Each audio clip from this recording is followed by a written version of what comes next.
तो इस्लाम की बुनियाद कायम है, नींव कायम है। उनमें से एक ज़कात है और ये भी फ़र्ज़ है। और ऐसे ही फ़र्ज़ है जिस तरीके से नमाज फ़र्ज़ है। कोई फ़र्क नहीं, बस इतना है कि नमाज इंसान की बदनी इबादत है जिसको इंसान अपने बदन के ज़रिए अदा करता है, और ज़कात एक माली इबादत है जिसको इंसान माल के ज़रिए अदा करता है। लेकिन हैं दोनों अरकान हैं, फ़राइज़ हैं। और अल्लाह तबारक व तआला ने इस ज़कात न निकालने वालों के सिलसिले में बड़ी सख्त वईदें भी नाज़िल फरमाई हैं।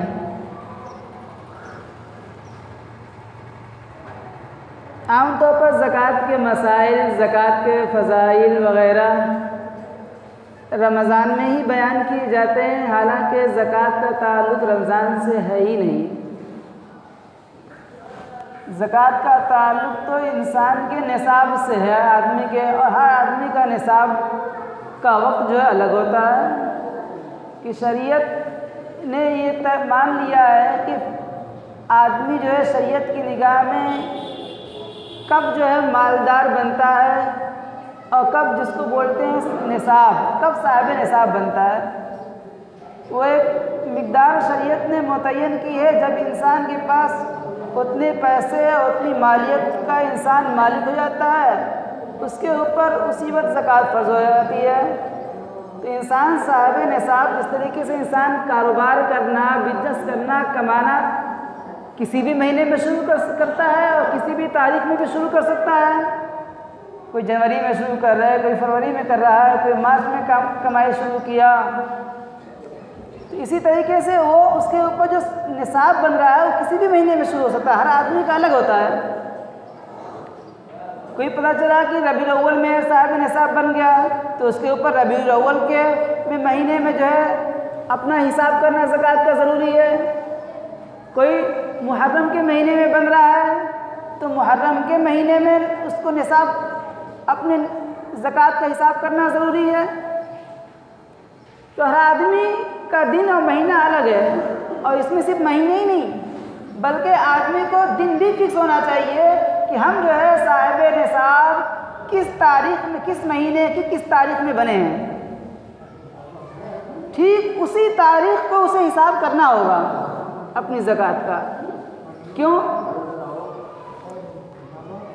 क्योंकि वजह ये होती है कि सबसे पहली बात तो ये समझनी चाहिए कि शरीयत के जितने अहकामात हैं, इन सब अहकामात का ताल्लुक़ अंग्रेज़ी इसी तारीख से नहीं है बल्कि चाँद की तारीख से है, इस्लामी तारीख से।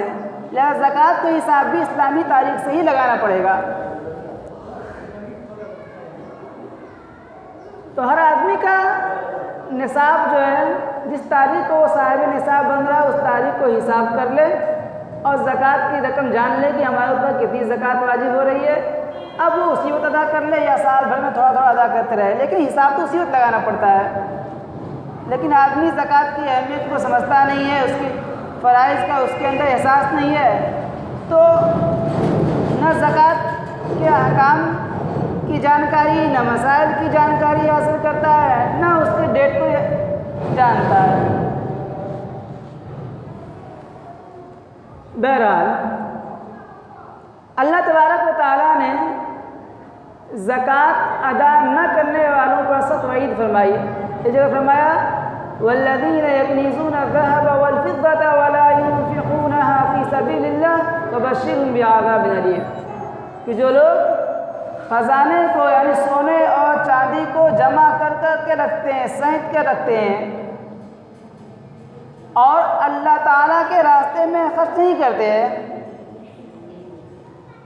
अल्लाह ताला के रास्ते में यानी जहाँ अल्लाह तबारक व तआला ने खर्च करने का हुक्म दिया है वहाँ खर्च नहीं करते। मसलन ज़कात फ़र्ज़ फरमाई, ज़कात अदा नहीं करते। सदक़तुल फ़ित्र का हुक्म दिया, सदक़तुल फ़ित्र अदा नहीं करते। इसी तरीके से कुर्बानी का हुक्म दिया, कुर्बानी अदा नहीं करते। इसी तरीके से गरीबों और मिस्कीनों की मदद करने का हुक्म फरमाया, उनकी मदद नहीं करते अपने मालों के ज़रिए तो अल्लाह के रास्ते में खर्च नहीं करते।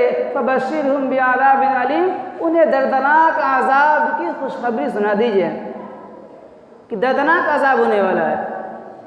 आगे दर्दनाक अज़ाब की सिफत फरमाई, यौम युहमा अलैहा फी नारी जहन्नम, कि ये जो सोने और चांदी और ख़जाने और पैसे ये जमा करके रख रहे हैं और इससे अल्लाह के हुकूक को अदा नहीं कर रहे हैं, अल्लाह ताला ने जो फरीज़ा आयद किया है उसको अदा नहीं कर रहे हैं, तो इनके इन ख़जानों को, इनके इन मालों को कल क़यामत के दिन जहन्नम में तपाया जाएगा। किस तरीके से तपाया जाएगा? जिस तरीके से लोहे को गर्म किया जाता है वो एक अंगारा बन जाता है, इस तरीके से जहन्नम की आग में इन खजानों को तपाया जाएगा और जब वो एकदम आग का अंगारा बन जाएगा तो फिर इसके ज़रिए से फतुक़्वा बिहा जिबाहुहुम व जुनूबुहुम व ज़ुहूरुहुम, उनकी पेशानियों को दागा जाएगा, उनकी पहलुओं को दागा जाएगा, उनके पुश्तों और पीठों को दागा जाएगा और कहा जाएगा हाज़ा मा कनज़्तुम लिअन्फुसिकुम फ़ज़ूक़ू मा कुन्तुम तकनिज़ून, ये वो ख़जाना है जो तुमने जमा करके रखा था, सहेज के रखा था और इससे अल्लाह के इस पर अल्लाह ताला के आयद किए हुए फरीज़े को, फ़राइज़ को अदा नहीं किया था, अल्लाह के हक़ को अदा नहीं किया था, इस माल का जो हक़ है उसे अदा नहीं किया था, आज इस सईद कर रखे हुए माल का मज़ा चखो, ये मज़ा है। तो बड़ी सख्त वईदें हैं। ये जगह फरमाया वैलुल लिकुल्लि हुमज़तिन लुमज़ा, हलाकत है, बर्बादी, ये सब अज़ाब है ऐब निकालने वालों और ताना देने वालों के लिए। अल्लज़ी जमा मालहु व अद्ददा, वो आदमी जो मालों को गिन गिन कर रखता है, मालों को इकट्ठा करता है, उसे गिन गिन कर समेट कर रखता है।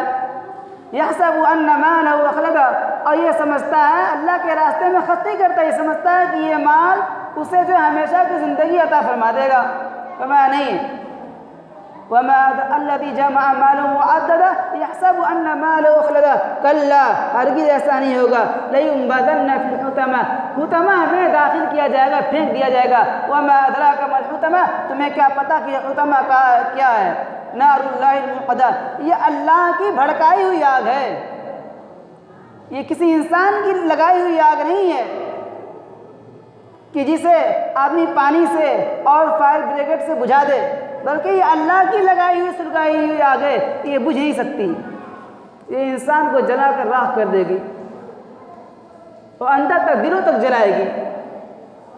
ये सख्त वईदें हैं और अहमियत भी है, इतनी है कि अल्लाह तबारक तआला ने इसको नमाज के साथ बयान फरमाया कुरान में। कहीं फरमाया अक़ीमुस्सलात व आतुज़्ज़कात, कहीं फरमाया युक़ीमूनस्सलात व युतूनज़्ज़कात, कहीं फरमाया अक़ामुस्सलात व आतउज़्ज़कात।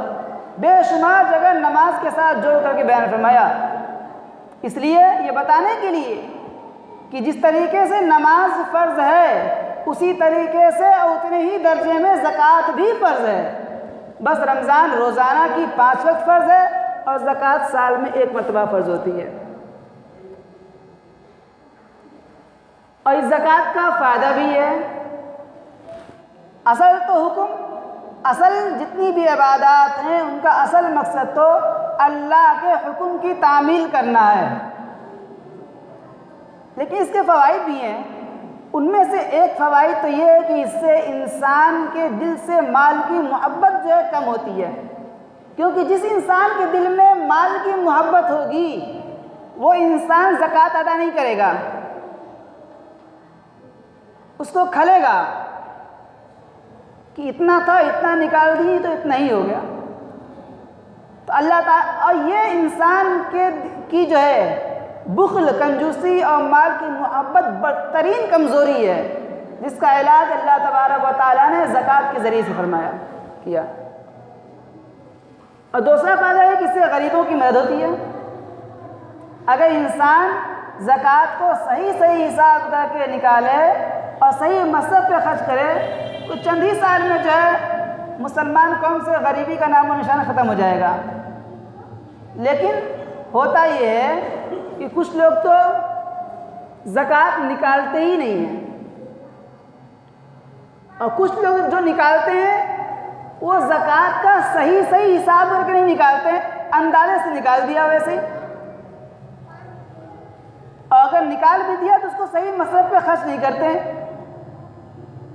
तो अगर सही मसरफ पे खर्च किया जाए तो इससे गरीबों का बड़ा फ़ायदा हो। बाद लोग तो वो हैं जो ज़कात नहीं निकालते, वो इस वजह से हुए कि उनके दिलों में नमाज, इस्लाम के अहकाम, इस्लाम के फ़राइज़, इस्लाम के अरकान की कोई अहमियत ही नहीं है। बस वो ये समझते हैं कि माल आ रहा है, बस आने दो, गनीमत है, गिन गिन के रखो और दूसरे कामों में, फालतू कामों में अलग खर्च करते रहो, या इधर उधर पड़ाके बजाने में और फालतू में और सट्टे में और जुए में खर्च कर देंगे, मैचों में खर्च कर देंगे, लेकिन ज़कात के नाम पर नहीं खर्च करते, इसलिए कि उनके अंदर इस्लाम के अहकाम की, इस्लाम के अरकान की, अल्लाह के हुक्मों की कोई कदर कीमत और कोई वैल्यू नहीं है। अल्लाह तबारक व तआला हर मुसलमान को ऐसा बनने से महफूज फरमाए। आमीन। दूसरे वो लोग हैं जो ज़कात के मसाइल से वाकिफ़ नहीं है, उनको यही नहीं पता होता कि ज़कात कब फ़र्ज़ होती है और किस पर फ़र्ज़ होती है और कितना निकालना है। इस मसाइल से नावाकिफ़ हैं और जानने की कोशिश भी नहीं करते और ये सोचते रहते हैं कि हमारे ऊपर ज़कात फ़र्ज़ नहीं, हालांकि उनके ऊपर ज़कात फ़र्ज़ होती है। तो याद रखिए, जो लोग ज़कात फ़र्ज़ है और ज़कात नहीं निकालते हैं, वो उस पर चूँकि वो माल शरीयत की नज़र में नापाक है, हराम है, उसको निकालना ज़रूरी, उस पर अल्लाह ताला ने गरीबों का, जिनका हक़ है, उसका हक़ उस पर नाफिज कर दिया है। आपने उस माल में से 1 रुपया भी बचा के रख लिया तो वो नाजायज़ हराम को बचाया और कौम का आपने घपला करके रख लिया। वो सारे माल में से जैसे 1 बाल्टी पानी में 1 कतरा पेशाब डल जाए, इसी बाल्टी का 1 कतरा नापाक नहीं होता, सारा जो है पानी नापाक हो जाता है। इसी तरीके से ज़कात का 1 रुपये भी आपने बचा के रख लिया तो वो सारे माल को हुक्म लग जाएगा, नापाकी और बेबरकती हो जाएगी। लिहाजा खूब समझ लें कि अल्लाह ताला ने और शरीयत ने ज़कात का एक निसाब मुकर्रर कर रखा है। जिसके पास वो निसाब होगा उस पर ज़कात फ़र्ज़ है, और जिसके पास निसाब नहीं है वो उस पर ज़कात फ़र्ज़ नहीं है। वो निसाब क्या है, इसको ज़हन में रखें। एक बात याद रखिए, ज़कात पैसों के दवा से क्वांटिटी पे नहीं है, इस तरीके से कि नहीं 1 लाख पे की 1 लाख है तो कितना पैसा होगा तो ज़कात फ़र्ज़ होगा, 1 लाख होगी या 2 लाख होगी, इस हिसाब से नहीं, बल्कि शरीयत ने निसाब इसका चांदी और सोने के रेट से मुतय्यन किया है, क्वांटिटी से। वो निसाब क्या है, 52.5 तोला चांदी की कीमत, 52.5 तोला चांदी की कीमत, इसको ग्राम में समझिए। इसलिए कि तोला तो पहले ज़माने में कुछ था, तोले का जो क्वांटिटी बदलती रहती है, कभी 10.5 का होता था, कभी 11.5 का, इस तरीके से। तो आसानी के लिए ग्राम में याद रखिए, हमेशा काम आएगा।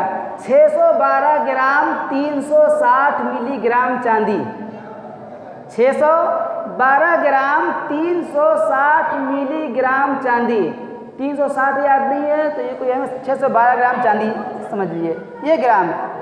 अब इसका रेट जितना मार्केट में है, चूँकि हर साल जो है और हर महीने चांदी और सोने का रेट जो है घटता बढ़ता रहता है, तो हर वक्त जो है निसाब भी पैसे की राशि कभी 35,000 था तो कभी 40,000 हो सकता है, कभी और रेट बढ़ गया तो 60-70 हज़ार हो सकता है। तो आप ये देखें कि इस वक्त जब आप साहिब निसाब हो रहे हैं, आप मार्केट में पता करें या नेट पे भी मिल जाएगा इस वक्त चांदी का क्या रेट है। अब उस रेट में ये देखें कि 612 ग्राम चांदी की कीमत क्या बन रही है। जो कीमत बन रही है उतनी कीमत का आपके पास पैसा हो या सोना हो या चांदी हो या माले तिजारत हो, माले तय जो चीज़ आप खरीद रहे हैं इस नीयत से कि उसको हम बेचेंगे, तो या तो सिर्फ पैसा हो या सोना, ये रकम चाहे पैसे की शक्ल में हो, वो पैसा चाहे जहाँ भी हो, या सोने की शक्ल में हो या चांदी की शक्ल में हो, चाहे जेवरात की शक्ल में हो या माले तिजारत की शक्ल में हो, उन सब को मिलाया जाएगा। मिला के देखा जाएगा कि इन पैसों की कीमत, इन पैसों की जो वैल्यू है वो 612 ग्राम 360 मिलीग्राम चांदी के बराबर है या नहीं है। अगर इतनी बन रही है तो साल गुजरने के बाद उस पर ज़कात फ़र्ज़ है। और ज़कात कितनी फ़र्ज़ है? 2.5%, 40वां हिस्सा, 40वां हिस्सा कर लीजिए या 2.5% कर लीजिए, बात बराबर है। 100 रुपये में से 2.5 रुपये 2.5% होगी। 40वां हिस्सा करेंगे तो अभी 40 रुपये में 1 रुपये, 40 दूनी 80, 80 रुपये में 2 रुपये हो गए, और 20 का 8 आना हो गया तो 2.5 रुपये हो गए। तो बात वही 2.5% कर लीजिए या 40वां हिस्सा कर लीजिए। इतनी ज़कात फ़र्ज़ होती है। आपके पास जितनी भी, अगर साहिब निसाब आप हैं, साहिब निसाब का मसला बता दिया, 612 ग्राम 360 मिलीग्राम चांदी के रेट से नापा जाएगा। आदमी को ये नहीं सोचना चाहिए कि ज़कात निकालेंगे तो हम गरीब हो जाएंगे। इससे कि दुनिया में आज तक कोई ज़कात निकालने की वजह से गरीब नहीं हुआ। कोई एक मिसाल पेश नहीं कर सकता, और ना काम रुका है किसी का। इसलिए कि ज़कात तो अल्लाह तबारक बहुत मामूली मिक़दार में फंस की है ना, 2.5%, यानी 1000 रुपये में 25 रुपये, यही बन रहा है। 100 रुपये में 2.5 रुपये। अल्लाह ताला ने करम फरमाया है, फरमाया 97.5% अपनी कमाई का तुम रखो, सिर्फ 2.5% निकालना है। अल्लाह ताला ये भी कह सकते थे कि भाई 2.5% तुम रखो, 97.5% चूँकि माल हमने दिया है, हमारा दिया हुआ है, हमारे रास्ते में खर्च करो। नहीं, 97.5% तुम रखो और 2.5% जो है अल्लाह के रास्ते में निकालना है। चूँकि ज़कात के मसाइल बड़े अहम हैं, इस हफ्ते में नहीं होगा, हो सकता है अगले हफ्ते भी बयान करना ही पड़ेगा, और हो सकता है उसके बाद अगले हफ्ते ही बयान करना पड़े। और हमारा अलमिया ये है कि हमको मसाइल मालूम नहीं, दीन की बातें मालूम नहीं होती हैं। और कब एक वक्त मिलता है जुमा के दिन, तो जुमे के दिन भी हम इतने लेट में आते हैं, इतनी ताख़ीर में आते हैं कि वो भी मालूम करने का मौका नहीं आता, वो भी चला जाता है। तो अल्लाह वास्ते थोड़ा पहले आया करें, वरना फिर ये होगा कि भाई हम सुने नहीं, हमें मालूम नहीं, आधी बात सुनते हैं, आधी बात नहीं सुनते हैं, तो बयान करने वाला बताता कुछ है, समझ कुछ जाते हैं। ये भी खराबी होती है। थोड़ा वक्त से आ जाए, इंशाअल्लाह आप अगर सुनेंगे दीन की बहुत सी मालूमात भी हासिल हो जाएंगी, और उम्मीद है कि ज़कात के बारीक से बारीक अहम मसाइल भी आपके सुलझ जाएंगे। अच्छा, ये ज़कात का पैसा जो हमने बताया 612 ग्राम 360 मिलीग्राम, ये क्वांटिटी है, ये तौलने का, नापने का आला है कि हमारे ऊपर ज़कात फ़र्ज़ है कि नहीं। ये कितनी कीमत, मिसाल के तौर पर आज तकरीबन जो है 41,000 या 43,000 रुपया बन रहा होगा, आप देख लेंगे, मालूम। अगर इतना किसी के पास है, अब ये नकद पैसा हो या सोने की शक्ल में हो या चांदी की शक्ल में हो या माले तिजारत की शक्ल में हो, अगर इतने का माले तिजारत है या इन तीनों को मिलाएंगे अगर हम, कि कुछ हमारे पास पैसा है, कुछ सोना है, कुछ चांदी है और कुछ जो है बिजनेस का सामान है, माले तिजारत है, इन तीनों को मिलाएंगे और मिसाल के तौर पर 612 ग्राम चांदी का रेट 41,000 रुपये बन रहा है इस साल, तो 41,000 रुपये की मालिक हो जा रही है, तो हमारे ऊपर ज़कात फ़र्ज़ है, उसका 2.5% निकालना होगा। ये शरीयत का हुक्म है। अच्छा, ये पैसा आपके पास किसी भी मकसद से रखा गया हो, ज़कात फ़र्ज़। बाद में सोचते हैं कि भाई हमने तो बेटी की शादी करनी है, इसलिए बेटी की शादी ये ज़रूरत के लिए हमने रखा है। याद रखिए, चाहे बेटी की शादी के लिए रखे हों, चाहे बिजनेस करने के लिए रखे हों, चाहे घर बनाने के लिए रखे हों, चाहे जो है गाड़ी खरीदने के लिए रखे हों, चाहे आप हज की वजह से रखे हों कि हमें इससे हज करना है। बाद में ये सोचते हैं कि हज के लिए रखी हुई रकम पर ज़कात फ़र्ज़ नहीं होती। नहीं, हज के लिए भी रखे हैं तो उस पर भी ज़कात फ़र्ज़ है, 2.5% निकालना है। इस बात को ध्यान में रखें। किसी भी मकसद के लिए रखे हों उस पर ज़कात फ़र्ज़ है। और ज़कात हर आदमी पर फर्ज है, जिसके पास भी हो। घर में अगर बेटी है, शर्त यह कि बालिग हो।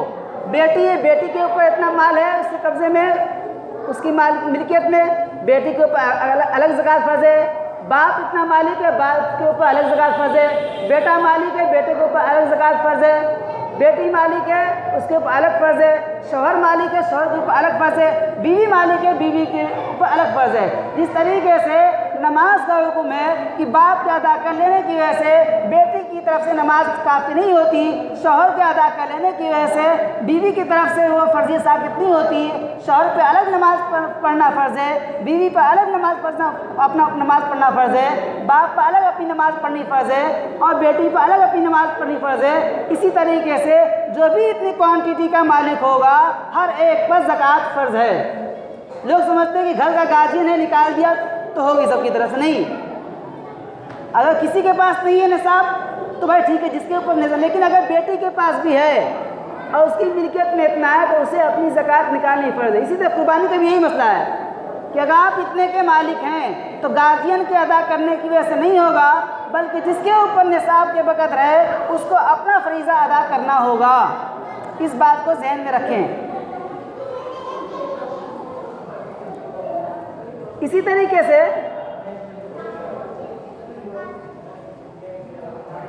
ज़कात में आदमी को वक्त भी मुतय्यन करना चाहिए। अगर किसी का मुतय्यन नहीं है तो फिर वो ये है कि भाई अपना अब मुतय्यन याद नहीं कि हम साहिब निसाब पहली मरतबा कब बने थे, तो अब वो कोई एक तारीख मुतय्यन कर दे।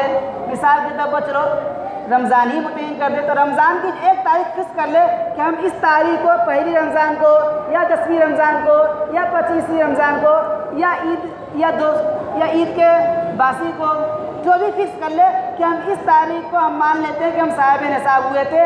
अब हर साल उसी तारीख को जो है उसको हिसाब करना ज़रूरी है। अगर उस तारीख को आप हिसाब नहीं करेंगे तो हिसाब गड़बड़ हो जाता है। कैसे? वो इस तरीके से कि आपके ऊपर मिसाल के तौर पर एक रमज़ान को आप बोलें साहिब निसाब हम हैं, एक रमज़ान के पास आपके ऊपर जो है 1 लाख रुपए मिसाल के तौर पर है। आप उस दिन जो है आपने ज़कात का हिसाब नहीं किया। अब आप 10 तारीख को कर रहे हैं, 10 तारीख को, तो अब देखिए 10 तारीख को आपके पास 1 लाख से घट के खर्चा हो गया, 60,000 रुपये बचा। तो अब 10 तारीख को तो आप 60,000 का हिसाब करेंगे ना। हालांकि आपके ऊपर जो ज़कात फ़र्ज़ हुई थी वो 1 लाख का 2.5% ज़कात फ़र्ज़ हुई थी, लेकिन आपने तारीख को मुतय्यन नहीं किया, आपने गलत तारीख में हिसाब लगाया और उस गलत तारीख की वजह से आपका माल जो आपने खर्च कर दिया, तो आपने 30,000 रुपये खर्च कर दिया, तो 30,000 की आपने ज़कात अदा नहीं की, वो आप खा गए। इसलिए तारीख मुतय्यन करें कि हमें इस तारीख को हम निसाब अपना हिसाब लगाएंगे और ठीक हिसाब लगा के उसका 2.5% अदा करेंगे। इससे मेरे मोहतरम बुजुर्गों, और ज़कात की वजह से बड़ी बरकत भी होती है। अल्लाह